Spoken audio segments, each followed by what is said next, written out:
Suspend হয়ে গেলেন Suvendu Adhikari. High Suvendu Adhikari নাকি সাসপেন্ড করে দিয়েছে, ভিডিওটা দেখেন। সাসপেন্ড হয়ে গেলেন শুভেন্দু অধিকারী, 30 দিনের জন্য বিধানসভায় সাসপেন্ড, আরো 3 বিধায়ক সাসপেন্ড। এ নিয়ে তৈরি হয়েছে রাজনৈতিক তরজা। এই মুহূর্তের বড় খবরে নজর রাখবো, বিধানসভা থেকে শুভেন্দু অধিকারী সাসপেন্ড। বিজেপির বিতর্কিত নেতা শুভেন্দু অধিকারীকে 30 দিনের জন্য ভারতীয় বিধানসভা থেকে সাসপেন্ড করা হয়েছে।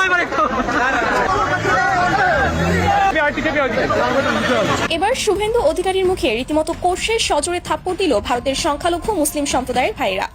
লজ্জায় মুখ লুকানোর জায়গা খুঁজে পেল না শুভেন্দু অধিকারীর মতো বিজেপির বিতর্কিত হিন্দু মুসলিম বিভেদ সৃষ্টিকারী ভণ্ড নেতা। শুভেন্দু অধিকারীকে তাকে 24 ঘন্টা সময় দেওয়া হলো, শুভেন্দু অধিকারীকে ছেড়ে কথা বলা হবে না।